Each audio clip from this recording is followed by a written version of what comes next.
Wide to right, well socked. That ball is going. That ball is gone. It's a brand new ball game. A 2-run home run for George Valera. In the air to right field, hit pretty high, hit pretty deep. That ball is gone. Brian Lavacina with a walk-off home run. Naylor lines it to right. That wins the championship for the Rubber Ducks. Bo Naylor, the walk-off hit, and Akron takes it home in 2021.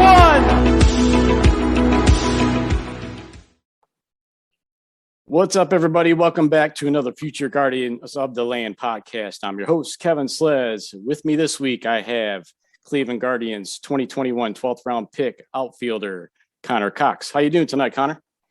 Doing pretty good, Kevin. Yourself? I'm doing pretty good, hanging in there. How was your holidays, Christmas and New Year's? It was good. Yeah, got to see the family, go back home. It was nice. Just spend some time at home, see all the friends from getting back from all the colleges and everything. It was fun. Good That's time. cool. Same here. So, what are you up to this off season? Obviously staying with the family. Got to go see them for a little bit, but I've actually been out in Arizona. They have us out at their complex here training, so it's been going really well. Obviously working with all the coaches here and strength and conditioning, all that. It's been a lot of fun though. It's been a grind. It's been fun. Oh, I bet. So, what age did you get into baseball, start playing? So I'd always played it ever since I can remember, really. But it was probably around the age 5 or 6 years old. Picked up a bat and went and played those little t-ball games, and had the little coach pitch with all my friends and stuff. It was fun. It was a good time. But I think once I really got into it was kind of towards a little bit of high school time, right middle school, high school time. I got to be really more serious, and that's when it kind of turned on after that. So speaking of high school, you were a standout at Aliso Niguel High School in Viejo, California. Yep.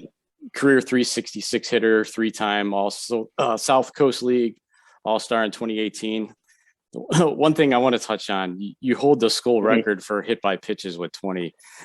So yeah, did you crowd the plate, or was it just a ball magnet? Yeah, it had to be a little bit of both, I think, for sure. I mean, definitely when I had 2 strikes and I was up on the plate, my toes were inching that line for sure of getting called out on a swing. But I was what I thought my job was in high school was to get on base and obviously try to produce some runs for my team. And I took that into college, and I actually had some good stats in college with hit by pitches too. I had against Northridge, I think my last year there, I had 4 hit by pitches in one game, and was yeah, got this record there for the dirtbags there too. But that was different than the 20 in a season for sure. It all hit me in one night.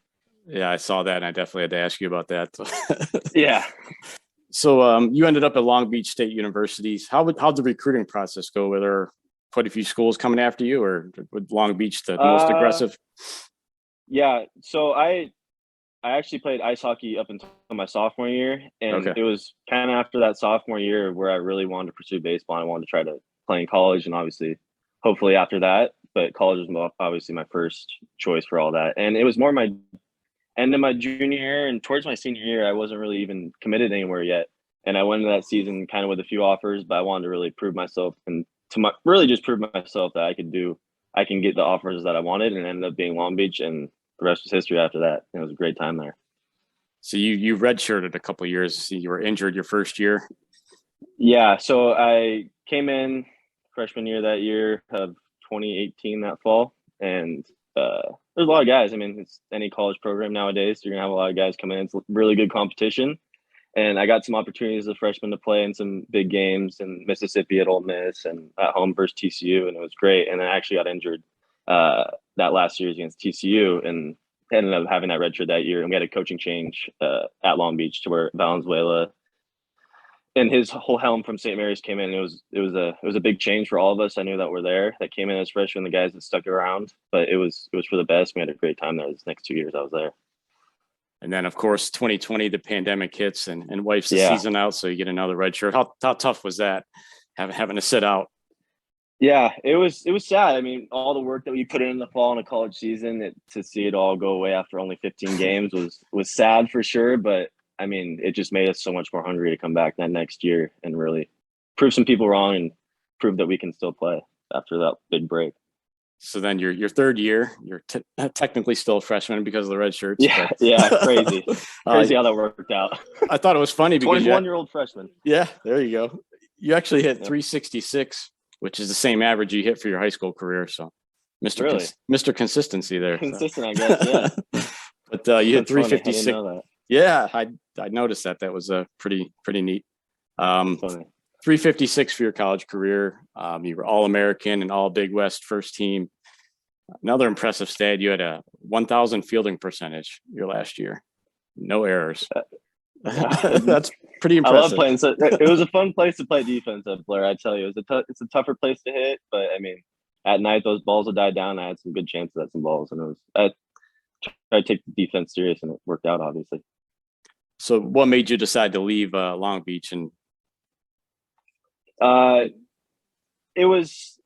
I think it was the right time for me. I had it took a lot of thought with my family and obviously my advisors, everyone, and my coaches and my teammates. It was a combination of everything, and I thought it was the best decision for me to move on and play at the highest level that I want to play at, which would be in the show, hopefully one day.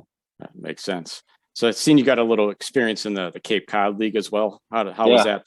How did that go? That was a great time. I had an amazing host family. Shout out Joan. She was amazing. And I stayed with two great baseball players. One was at BYU, one's at Clemson now. And it was, I mean, the people there and the culture that surround the Cape and everything with the baseball, it's unbelievable. The fans it was the time of my life. It was a great summer for sure.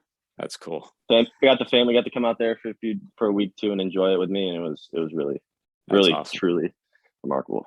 Very cool. Blessing. So that takes us up to the draft. You were obviously drafted in the 12th round by the Guardians, then the Indians at the time. Let's kind of take us through the whole draft process. What was did you talk to a lot of teams? How aggressive were the Guardians with you? And just kind of take us through the process there. Yeah. So I was out there in the Cape and the call ended up being the Guardians. And I had talked to them leading up to the draft, probably towards the top of the frequency of most teams. And I knew once they picked me, it was going to be a great time. I was in Massachusetts at the time. I was with my host family. I was with my guys, my team, and I got to go there for one more game and then fly home. And it was very nice to see all my family after that. We had a great time, and it's been awesome ever since right there. That's cool. So were you familiar with the Cleveland organization at all? Not crazy. Obviously in Moneyball, I'd seen the scenes with them and Brad Pitt going trade and everything like that, but not too entirely so, no. Okay. So at one Learn point, more by the day, that's for sure. There you go. At what point did you kind of pop into your mind that you might have a shot at playing pro ball? Was it high school, college? In high school, I never really had that thought to go and play there. I really just wanted to go to college and do everything I could to go play the Division I college. It was all what my teammates that I had, friends. That was the goal, and it always had been. And then once I kind of got to college, it was more like that. Once COVID hit, really, it was like it's going to be make or break here, and I know I'm gonna have to put in the work to get there. I'm gonna have to show what I got, and luckily enough, I did. And now we're here. But it was more that sophomore into junior year for sure. Right. So you got drafted last year, and you got a little bit of experience in the Arizona Fall League. Yep. Or Arizona Summer League. I apologize.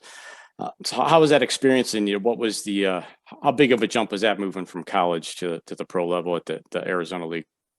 Yeah, it's a big adjustment. I mean, you put a wood bat in your hands compared to a little metal one. It's definitely different when the velo is going to go up as well. But I mean, we're taking it in stride, and I think I'm making good adjustments every day with all these coaches, trying to make progress on all my swinging, obviously defense, hitting. It's kind of all coming together, and it's been good so far. I mean, the coaches are amazing here, all the staff. I mean, they'll do anything for you to succeed here, and it's really a good culture that's being built here for sure. So what are your personal goals for 2022? Personal goals. Just get through a full season, obviously healthy, and keep my body in shape. And I want to try to, I know some stats I want to get in my head, but it's more just going out there and trying to execute every day and take one day at a time, really try to get better and learn the game more than I already have. Any idea where you're going to end up as far as a level where you're going to start out? I don't know yet. Yeah, I'm wondering the same thing. We got some time before that. Obviously, just right now is getting ready for spring training, and I'm excited for my first one here. It should be a blast. Oh, I bet. Yeah. All right, so we got a little segment we do called "Getting to Know Your Guardian." So I ask you 10 questions. Yeah. There's some fun ones in here. I know a couple of the guys I had on like the one question I'm going to ask you. So right on. All right. So if you had to play another sport professionally besides baseball, what would it be? I think you might have answered that earlier. Yeah, 100% it would be ice hockey. There you go. That's a good one. So what do you like most about hockey?